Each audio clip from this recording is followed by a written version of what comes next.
this week on the BackTable podcast. The saying that I'm sure most people that listen to this are familiar with, and certainly you're probably familiar with, the Chinese character for disaster is the same as opportunity, right? It just kind of depends on how you look at this. Certainly there's an opportunity to make healthcare better for people and really to drive a lot of things to optimization, which is, all of us are for. We don't want to be replaced, certainly. But getting back to this idea of the democratization of this, these are things now that are within our grasp as physicians where we can drive this. Where, before you needed a tech guy to kind of do a lot of this stuff. Now a lot of the tech is also AI. So that ends up being just incredibly powerful, right?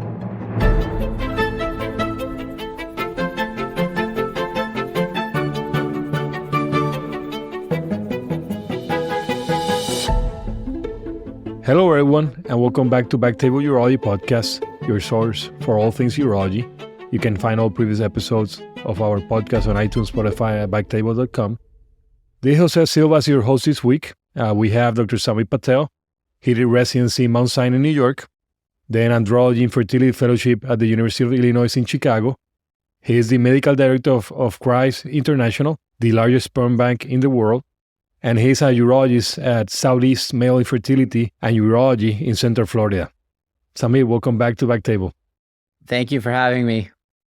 So last time that you were here, you were in my group, part of this big health institution. And we talked about you at some point maybe venturing off just because you wanted to practice andrology and fertility and just dedicate that. So how's it been? Yeah, it's been illuminating since I left. It's nascent. So there's certainly things that I'm happy about and things that I need to be more patient with. I think that anytime any new venture happens, that's kind of the name of the game. But I certainly see the potential in what I'm doing, and it's been well received by the community, which is really the most important thing. So it's good. It's good right now. It's certainly different in the sense that, as you know, when we're in our group, it's just a treadmill that just goes faster and faster. It becomes very, very difficult to breathe during the day. It's so busy, which is good. I mean, that's kind of, I think, by nature, us as urologists, it's just kind of how we're built. So I miss that to some extent.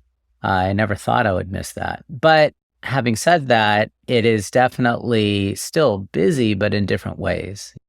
Yeah, so you mentioned last time you were busy, but not maybe andrology or fertility wise. And that was one of the things that you wanted just to try to continue growing that sector, which, as you mentioned, is a sector in need. At least here in Central Florida, there's not much. And even in Florida in general, there's not much places dedicating fully to andrology and fertility. Where is it right now? What's the state of infertility in the U.S.? Well, there's some interesting trends. Certainly, the rate of infertility is going up, and that has not been a mere blip in the road. As we've started to gather more and more data, it is definitely increasing. Before, we used to think that that was maybe a result of just the way we tested semen analyses or the way we kind of do things now versus before, and there probably is still a little bit of some degree of that. However, certainly looking at macro trends and epidemiologic data, there is certainly an increase, a rise in infertility on both sides, male and female. As a population, we are certainly growing more infertile, the rate of which is low. It's not that, we're all of a sudden headed to a population cliff. But when you start seeing countries that are headed towards a population cliff, are in the midst of their population cliff, certainly the data becomes much more transparent and much more obvious. So there's countries, I'll use some examples like Canada and places in Europe that a lot of people are moving. The young guys, the fertile guys are moving to other regions. So it's not only just that, it's just that the people that are staying are also infertile. Well, that's right. So it ends up being, some of it is kind of what you're getting at. It's age of reproduction. Some of that, of course, is a modern artifice. We, as a population, we reproduce later in life than we used to. And that number increases certainly there's a biphasic component of that, but certainly among professional populations, it becomes more and more apparent. But there's a couple of interesting trends nationwide and worldwide that are occurring. The first, and it's really interesting to look at this stuff through an anthropomorphic lens. So there's certainly a growing population that either does not want kids or certainly does not want kids early. And the does not want kids early, we kind of think of that as good because that means that they may be more focused on becoming self-sustained and being, financially independent to be able to have kids. But a significant amount of that population now also does not want kids or maybe decides to have kids later on in life. So part of it is that, exactly like you're saying, kind of young people that aren't as young, but still young enough to have kids, wanting kids. Part of it is also a different dynamic. Some of that is because of obesity. So, as the rate of obesity increases, our infertile rates are going up. And part of it is the specter that we all kind of first think of when we think of infertility, but it's not necessarily the be-all, end-all, but it's certainly a contributing factor, and that is environmental cues. As we start to get more and more data about different endocrine disruptors in our environment, that has become a bigger and bigger issue, and certainly one that is playing a role in terms of fertility issues. So, you kind of have a lot of these things going on simultaneously, which you've kind of highlighted a little bit in some of the Scandinavian countries where that becomes an older population. And traditionally, with those sort of populations, kind of the driver for fertility ends up being immigration, ends up being a lot of immigration that ends up being younger, hungrier populations that do end up either bringing kids or reproducing at a younger age. And that sustains populations. And now, because of geopolitics, some of it is because of endogenously in certain areas where there isn't as much necessity for migration because a lot of, some third world countries are starting to become much more economically viable. So that then kind of leads to a less attractive calculus to move and be an immigrant. That ends up kind of changing a little bit of the dynamic as well. So, it's kind of a bunch of different factors, and certainly interesting, again, when you look at it from an anthropomorphic point of view, when you look at population densities and population capacities for different populations, how much of this is really kind of a pushback to what limits really are in certain places. It's an interesting conversation. And Zamip, when you mention infertility, are we talking about something specific in the parameter, like low semen, low sperm count, low motility? Is there something specific that it's continues to grow, or is it just in general? Yeah, so certainly I was talking in general, but when you start drilling down into the specifics, that ends up being part of it. Again, we used to think before, at least there are still some people that think that, well, if you kind of do a semen analysis with the parameters they used to do 30, 40 years ago, they haven't really changed that much. And there probably is some degree of truth to that. We just are a lot more specific, and we're able to take a higher sample population, and we're also a little bit better in terms of getting a bigger sample size, just being able to accumulate or to evaluate bigger sets of data. But also, when you start looking at that data, there seems to be, at least within the male space, there is a trend towards a decrease in total motile counts. In terms of the morphology itself, that's a little bit harder to judge because we have become a little bit more precise in terms of judging morphology, and it's a little bit less clear than it was before exactly what morphology means in a lot of people. A lot of times you'll have an abnormal morphology. You'll have a person with an abnormal morphology that's had 3 or 4 kids. And so, it becomes difficult to kind of determine if that becomes really clinically significant. So there's a lot of degree of difficulty in assessing that. But certainly when you kind of look at it as a whole in this oligoasthenoteratosospermia basket, that population's increasing. Part of it may be just access, but part of it also seems to be true general trends that are occurring. And how about hypogonadism? Is it also increasing as well? Right, hand in hand. Part of that is because the concentration of testosterone within the testes is about 40 to 100 times that in blood, right? So Testes do two things, essentially. They do more, but essentially two things: produce testosterone and produce sperm. And both of those seem to be some degree of level of testicular function. And yeah, the testosterone levels are going down. It becomes a little bit hard again to tease out the reason for that. Some of that is probably those things that I mentioned before. Some of that is also more specifically, and again, related to the fertility conversation, just an artifice of modern society. So what happens with our digital age is that it's funny. One of my favorite evaluations or just kind of look backs is if you've ever looked at the sociology literature from the 60s specifically, it's fascinating. This was the age, remember, of automation. So this is when you had automated washer dryers that started to come out and temperature control. And, we started having things like refrigerators and, different ways to cook things faster. And so sociologic literature during that time, they basically stated that there was going to be this general problem that can lead to all sorts of social unrest and societal unrest because people would have too much time on their hands. Because of all this time that they save with all this automation, they're just going to have too much time. They're not going to know what to do with it. And, of course, the exact opposite happened where, that only bred more time to do more things and you just end up, running faster on the wheel.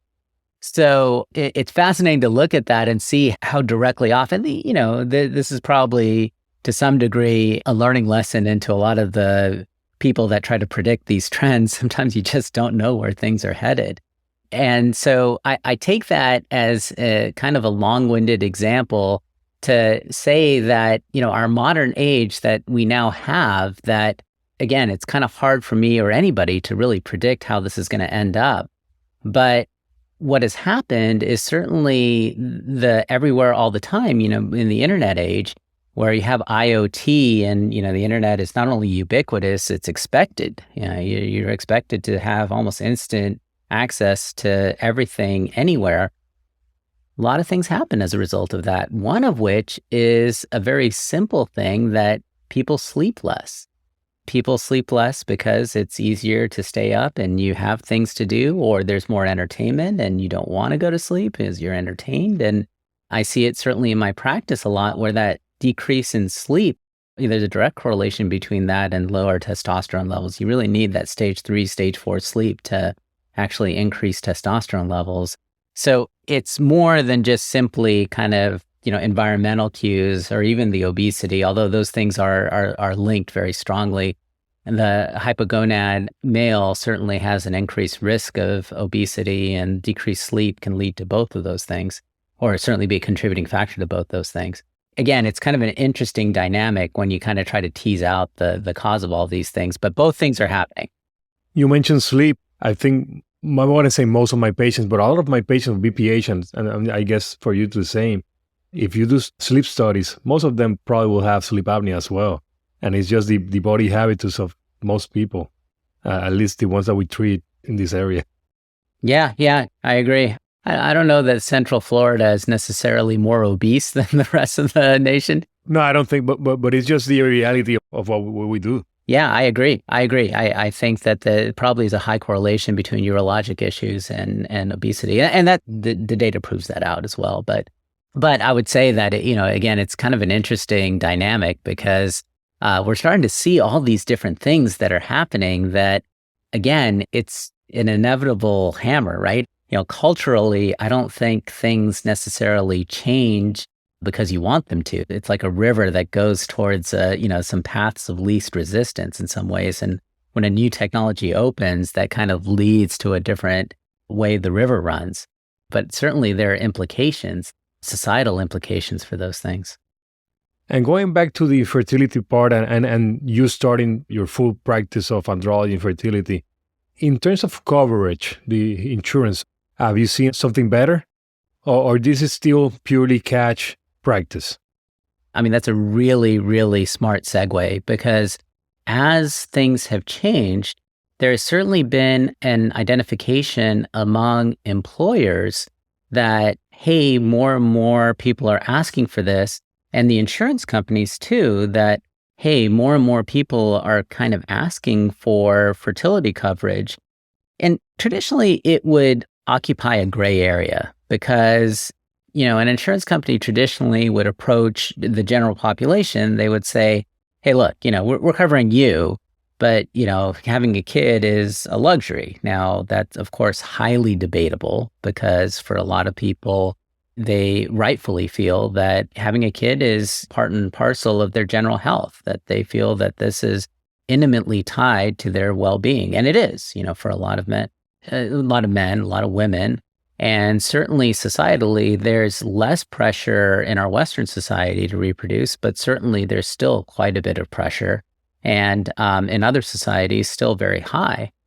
So it is intimately tied to well-being and mental well-being. But again, traditionally, insurance companies haven't necessarily seen it that way, but there's been a shift. There's been a very big shift, partly because of an enticement. Again, 70% of people get their insurance through their employer.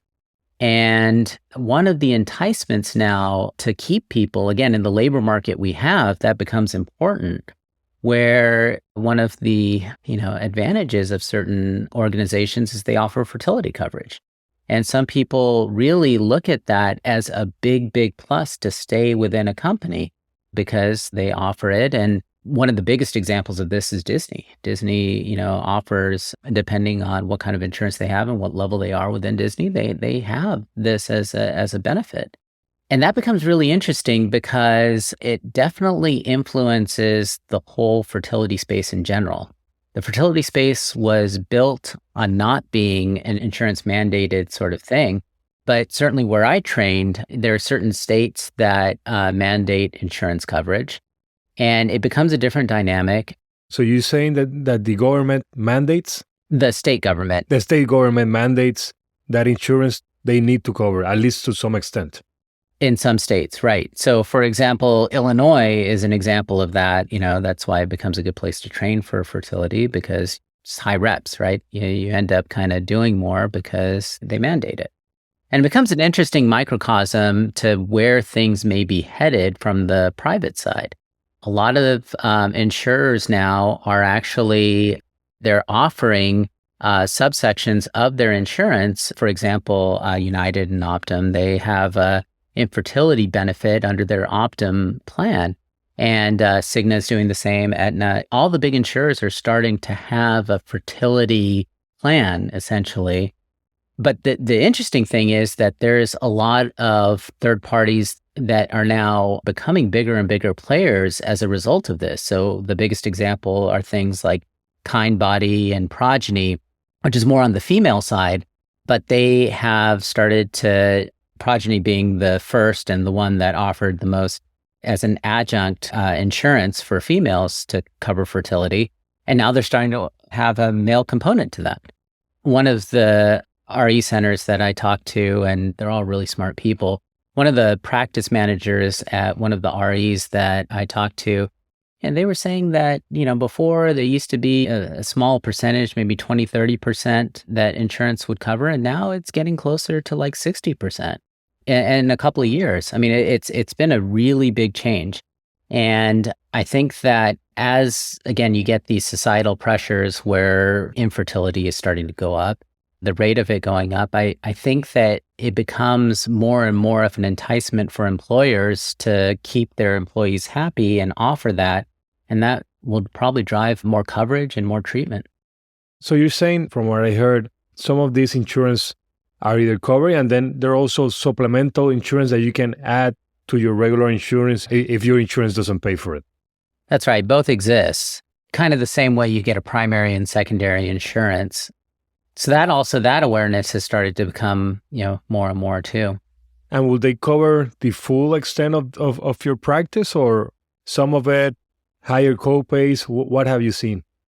So it's interesting. So getting back to that example, on the female side, so Progeny, they'll have a product where, they'll say to the patient, look, you can get 2 IUI cycles or 1 IVF cycle. And of course, most patients will say, well, I'll opt for the IVF, right? I mean, it's just a percentages game. And so again, that kind of becomes a big driver of something that traditionally was kind of a last option, but now it becomes, well, insurance is going to pay for it. So now it's a first option. And on the male side, it ends up being kind of a similar sort of thing, or it will be a similar sort of thing where they'll give a set amount to kind of say, hey, you can do this sort of testing, or you can just go straight to sperm extraction, or there'll be a similar sort of dynamic. For the vasectomy patients, it'll be interesting because there may very well be a dynamic where they say, okay, well, you can do a vasectomy reversal or you can do sperm extraction with IVF. And, both sides are covered.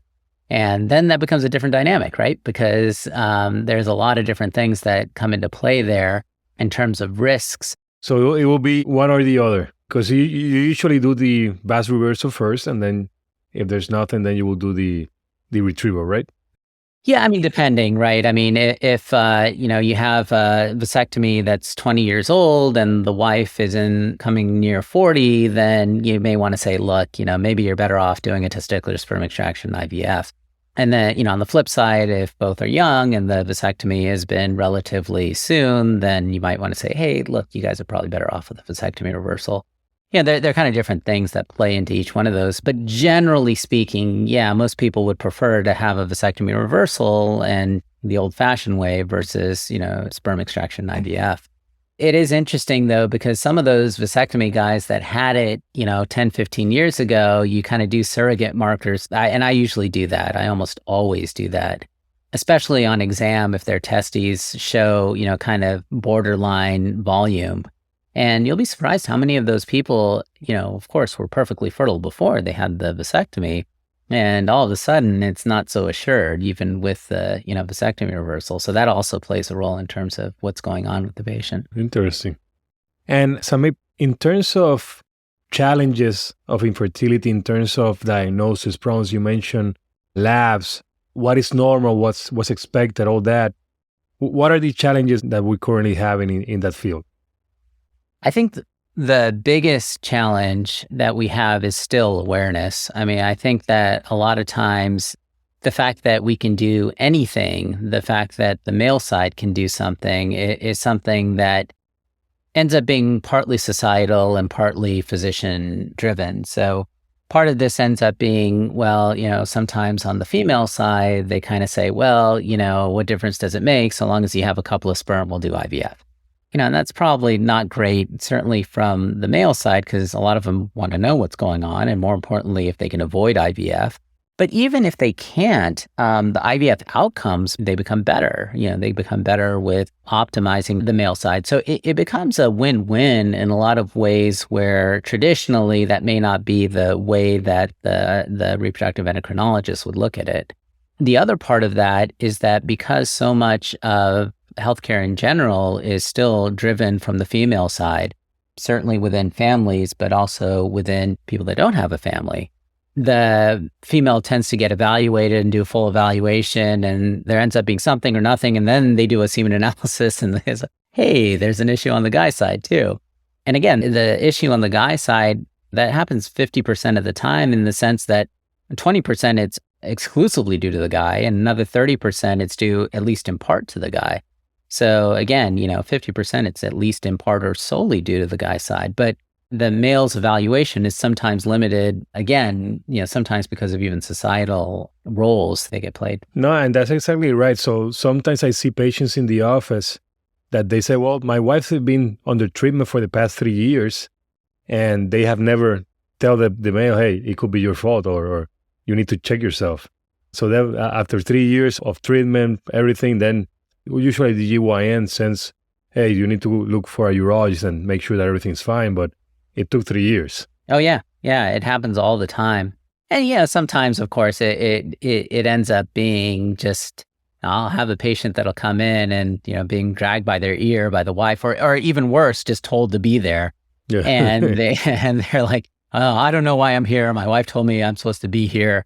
And I may have gotten a semen analysis. I don't know. It's like, well, you don't remember kind of doing a semen analysis? It's kind of an unforgettable sort of thing. And so I think, again, some of it is kind of societal. But regardless, get to your earlier point, it really is something that's on the rise. So, Samip, so in terms of things that can be helpful in the infertility world, I saw you did a talk a couple of months ago about artificial intelligence in infertility.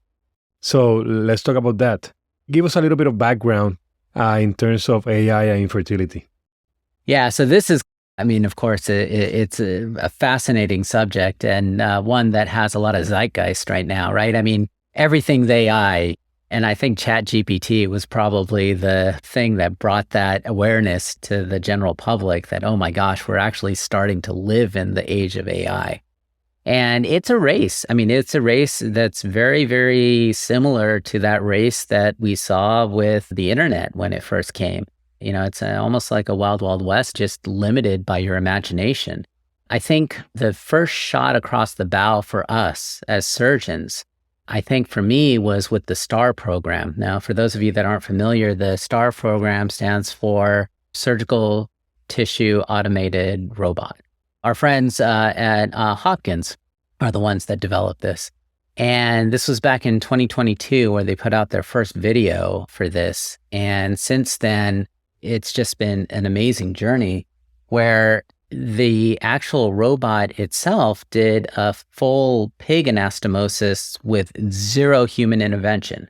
None. They put the ports in and the robot did the whole thing, the excision and the anastomosis.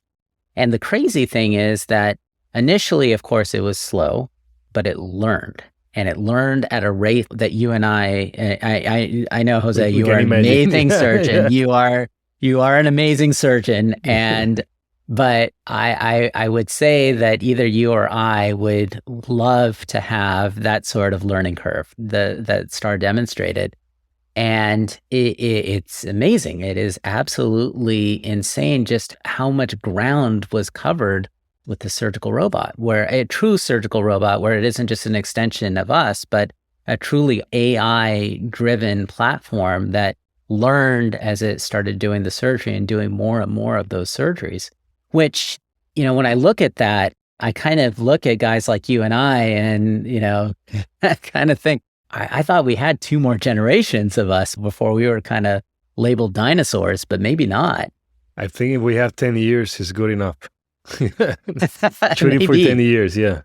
Yeah, maybe. And I think that it's interesting when you start looking at that and looking at just how far in a short amount of time AI has kind of come. And, we talk about that certainly from kind of a global scale and certainly within different tech spaces, but specifically, I mean specifically in the medicine space and more specifically in the urology space and even more specifically in the male infertility space. So each one of those, it's been an explosion of applications. And again, it's just limited by your imagination.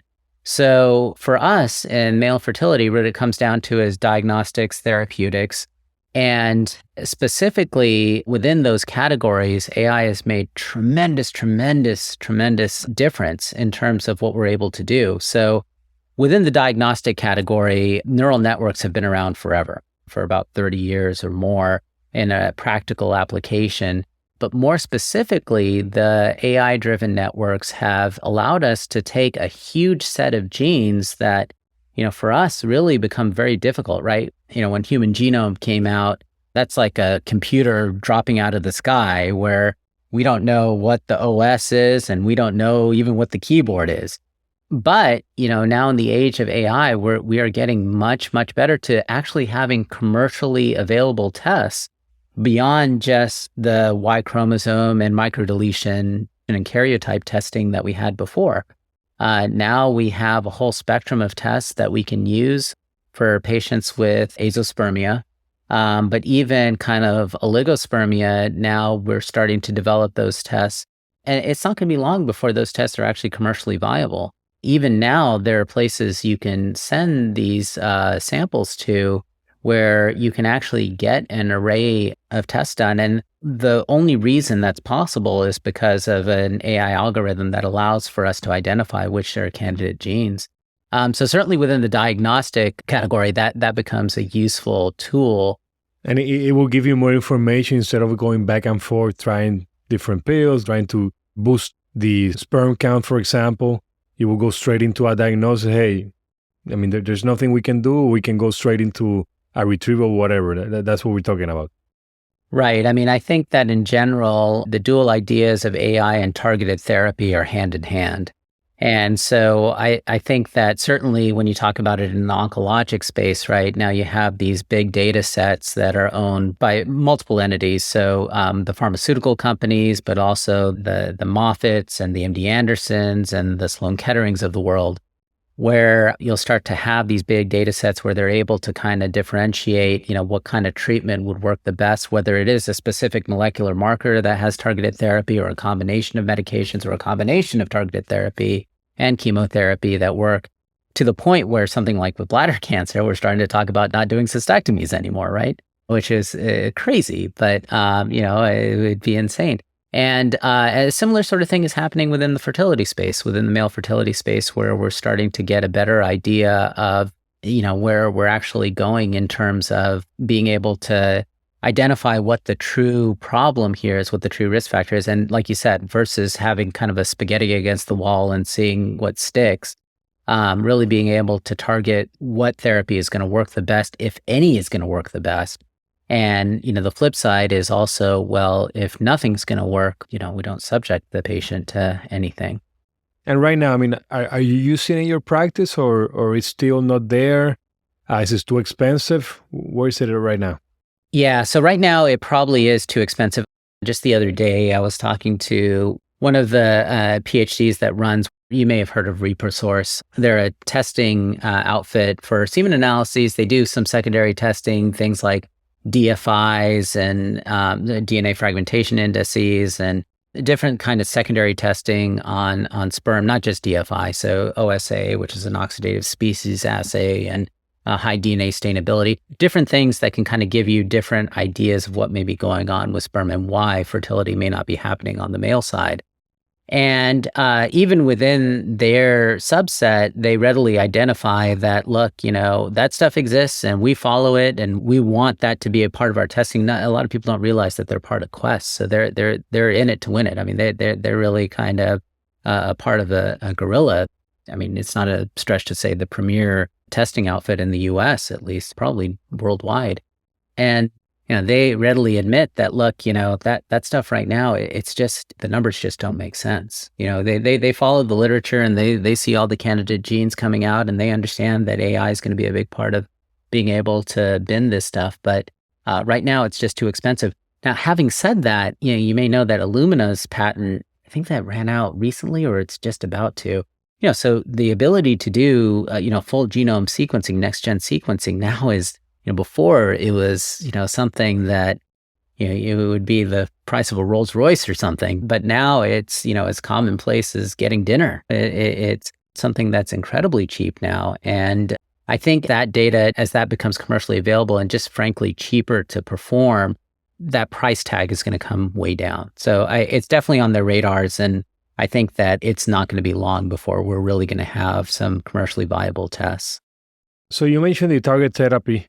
Also, you mentioned the robot doing the own vas reversal or even the retrievals. Is there something else that AI will help in this population? Yeah. So one of the things that's even available now is, again, the democratization of a lot of these platforms.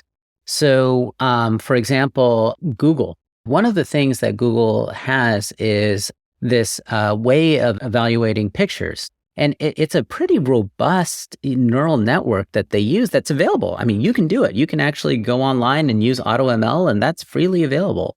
And so there have been a lot of researchers that have taken full advantage of this and actually kind of put together their images and been able to run algorithms to be able to identify real-time different parameters that may be useful for us to actually identify sperm. So one of the challenges of what we do is that we find needles in haystacks, right? When we go and we do a micro test, we can be there for hours just looking for the right tubule to actually get that may actually have sperm. And that's a very time-consuming process, not just for us, but more so for the embryologist. The poor embryologist is sitting there kind of looking at this stuff and trying to, get sperm, and that can take 5-6 hours. And so now those images can actually be loaded onto AutoML, and they can actually be sifted through, and you can actually be able to, real time kind of identify areas that are more likely. And so instead of having the poor embryologist kind of sit there for hours, now their time is much, much, much smaller, and eventually our time will be too, where they can actually identify areas that are, more likely to get sperm and actually, kind of zero in on those areas. And, before that was kind of more a histologic thing that you had to do back and forth. And now with, some of these algorithms based on real-time images, you're going to be able to do that very soon, where you're able to do that real time. And that definitely will, you mentioned the decrease in time, but definitely more success rate, I guess. Yeah, both those things. That's right. The success rates sometimes are a little harder to come by because a lot of it also depends on how you're doing it. But that, again, kind of goes back to what we were saying before. So a lot of times we still do this in the sense that we kind of freeze and thaw sperm. And the problem with that is that you lose sperm when you freeze and thaw it. And there have been different ways to kind of prevent that, essentially kind of little containers for sperm. You can think of them as kind of little containers that you put sperm in so you know where to find them when you kind of thaw it. But even then, there's been, for multiple reasons, a lot of resistance from adopting that on a wide scale, cost being a significant part of that.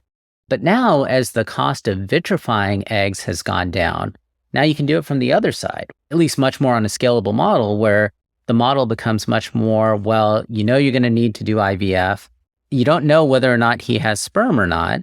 But if you're kind of okay with kind of maximizing chances, then you can actually vitrify eggs. You can freeze eggs as part of the IVF process.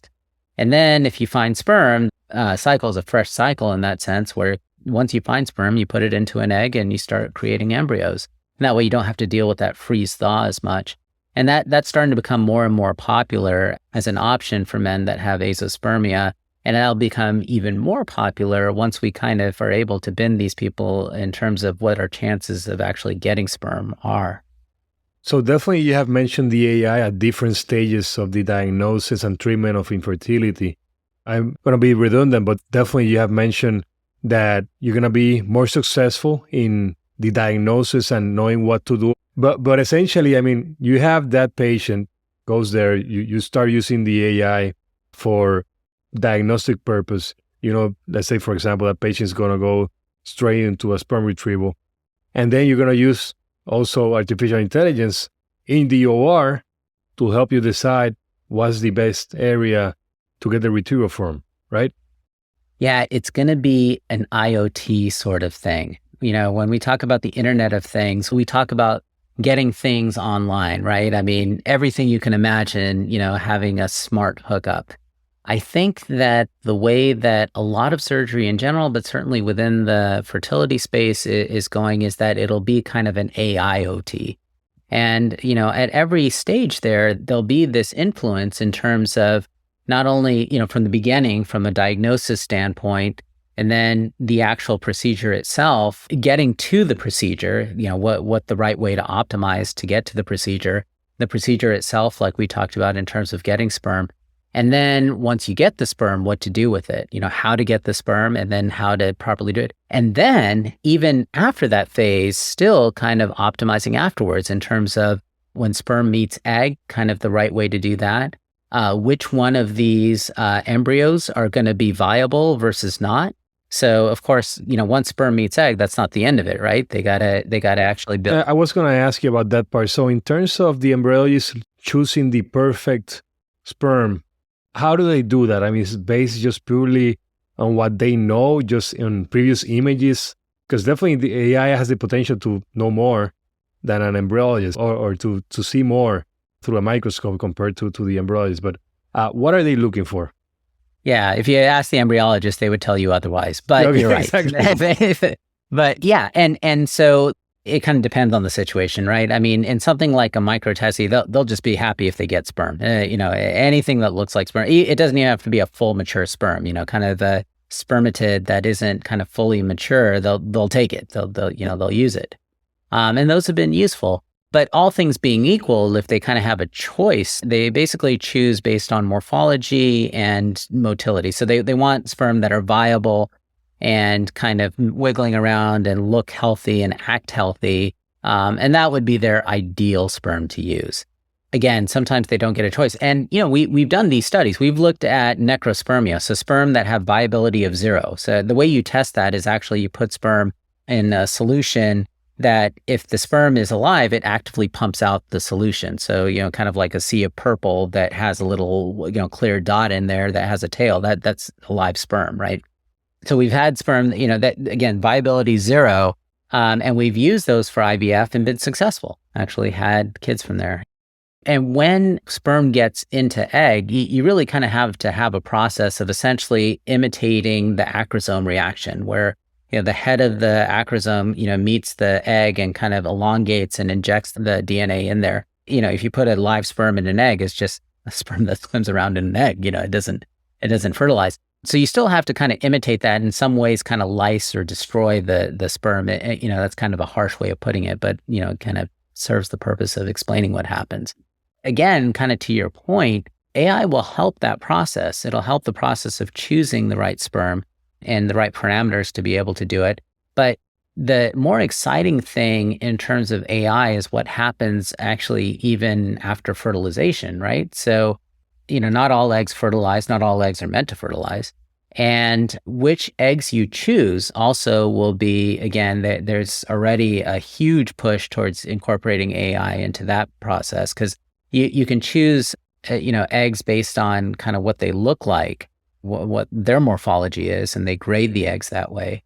But certainly when you get to the embryo stage, there's a whole lot of that where you kind of grow the embryo to a certain point, and then you take in PGS, so pre-screening genetic screening, you take a cell from the egg at the blastocyst stage, you freeze the embryos, and then you run a genetic analysis on that to see which one of these embryos are the most viable. The problem with that has been traditionally, you're not sure exactly what you're getting really is indicative of what the embryo quality is. Because what will happen is that the embryos have a certain ability to kind of push off the bad cells to the periphery. And a lot of times when you kind of take that sample, when you take that biopsy, you don't want it on the inner cell mass, right? You kind of don't want to mess with the developing embryo. So you take it from the outside, and that can actually be, a cell that was going to be pushed off anyway. So it may show genetic issues that aren't really true of what the embryo is going to be. And you will discard the entire embryo, but just based on that one. Right, exactly. So, there's still kind of an idea of, you kind of want to use morphology and you kind of want to use PGS to avoid big sort of issues with aneuploidy. So this is, again, another active area of AI where to kind of be able to identify the right kind of cell to be able to, get an accurate reading and to figure out the right way to do this to begin with.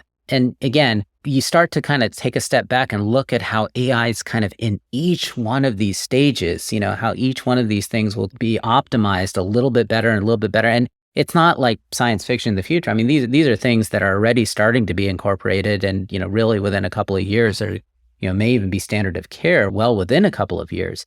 So it becomes a very different world when you start looking at it through those lenses and seeing how we have a helping hand in each one of these phases. And that's not without hubris. I mean, it's amazing that we have embryologists and we have reproductive endocrinologists and we have people along these stages that know so much about each one of these things. But eventually, that helping hand is going to be really useful for us to figure out how to do each one. And then at the very end of this too, to figure out the right time to implant and the right circumstances to implant, that too will also be, kind of AI driven. So, you'll see each one of these things, which before was kind of, you had to get each one of these things right. You still have to get each one of these right, but there's going to be a helping hand with each one of these. And I guess that's the key point that you're making, the helping hand, as long as it stays a helping hand and it's not That's right. completely Dr. Patel, just substituting Dr. Patel, I think we should be good. And so that's kind of one of those things, right? The saying that I'm sure most people that listen to this are familiar with, and certainly you're probably familiar with, and the Chinese character for disaster is the same as opportunity, right? It just kind of depends on how you look at this. Certainly, there's an opportunity to make healthcare better for people and really to drive a lot of things to optimization, which is, all of us are for. We don't want to be replaced, certainly. But it also becomes getting back to this idea of the democratization of this. These are things now that are within our grasp as physicians where we can drive this. Where, before you needed a tech guy to kind of do a lot of this stuff. Now, a lot of the tech is also AI, where you can actually say, I want a program that does this, and, ChatGPT or Bard or, something like that will actually kind of spit out a program for you in like a Python language where you can put in the parameters and do this. So that ends up being just incredibly powerful, right? And in some ways, again, mirrors this same sort of time when the internet started coming and you were just limited by what you could think of to actually kind of apply this stuff. Same sort of thing in medicine. We occupy a very unique space where we're the experts in what we do. And, we know where the applications of this stuff are. You just kind of need the right kind of partners to be able to kind of get from A to B because we're very busy. But it's well within the realm of possibility for all of us. No, that definitely me. That I do a lot of BPH and stone, just like you did when you were with us. Looking forward to just having, like you said, a helping hand. Hey, this is gonna be the best treatment for you for to break the stone, even if it's as well, uroloscopy, PCN, or whatever. But definitely that extra helping hand telling you, hey, do this. I mean, he's going to be better, or it'll be BPH instead of UroLib deciding, right now we do something and we'll hope for the best, but definitely something extra telling you, hey, go with this. The patient's going to be better just based on the consistency of prostate, whatever, of cells or whatever the AI will be looking for. And the flip side of that too, also keeping us out of trouble. Sometimes there are things that you just can't anticipate. It's very, very difficult to anticipate. And the hope is really that AI kind of sees some of that stuff beforehand and kind of alerts us to it so that we're not stuck holding the ball for some, obscure thing that really we would never think of. Exactly. For example, just sometimes we do stuff, we know that it's not going to be bad for the patient, but is it going to be the best for the patient? And sometimes something more invasive, more aggressive, hey, it might be good for the problem, but is it going to be good for the patient? And definitely AI can help us making the best decision, taking all those things into consideration. Yeah, I think that it is going to be an exciting time for people, for physicians. On the other hand, I don't think that it's ever going to be the case where physicians are kind of X'd out. I think there's always going to be a need for, a humanistic touch, no matter how well developed AI becomes. I would say, though, that it probably also will help us. The one thing, of course, within our circles in Advent Health, they talk a lot about the great horse manure crisis of the 1900s. I don't know if you've heard this story or not. I haven't. So this is a good one, too, where right after the Industrial Revolution, where there was more and more people living in urban centers, the problem is people had to get around, right? And the way people got around was with horses back then, for the most part. And that was a real problem because horses poop and it smells and it becomes a sanitary issue and a hygiene issue. And so the streets would smell and, it would just be, kind of horrible because every time you walked out, there'd be this horse manure everywhere. And of course, there were ways to deal with this and kind of take it out to the countryside to use as fertilizer, but still it was, more and more people, more horses, more of a problem. And there were people at the time saying, look, this is the biggest crisis of the, that we're going to have is we're going to be like knee deep in horse manure everywhere we go. And of course, what happened was that the car came and, that of course became a non-issue. And so I think it's going to be a similar sort of thing where, this Deus ex machina event happens and AI probably represents that Deus ex machina event where, there's this technology and now it's really started to develop to the point where, we can really do a lot of things which we thought impossible before.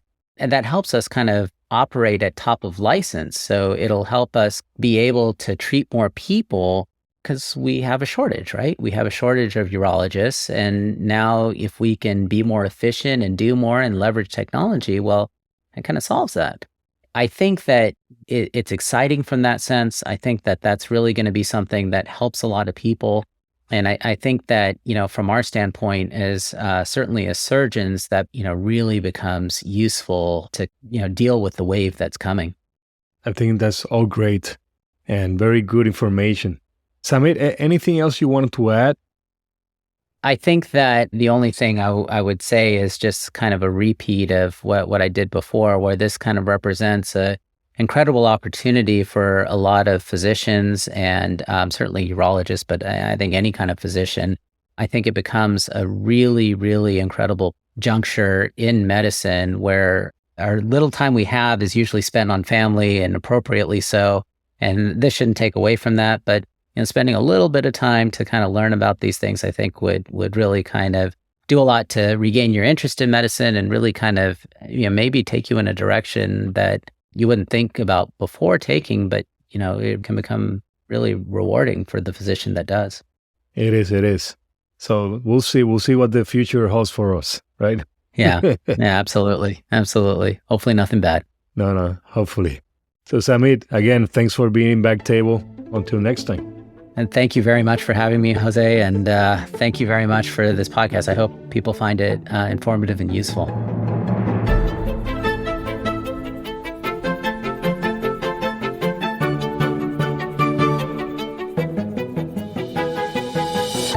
Thank you so much for listening. If you haven't already, make sure to subscribe, rate the podcast 5 stars, and share with a friend. If you have any questions or comments, DM us at _BackTable on Instagram, LinkedIn, or Twitter. BackTable is hosted by Aditya Bagrodia and Jose Silva. Our audio team is led by Kieran Gannon, with support from Josh McWhirter, Aaron Bowles, Nick Shellcross, and Ness Smith-Savadoff. Design and digital marketing led by Brian Schmitz, with support from Devante Delbrun. Social media and PR by Chi Ding. Administrative support provided by Jamila Kennebrew. Thanks again for listening, and see you next week.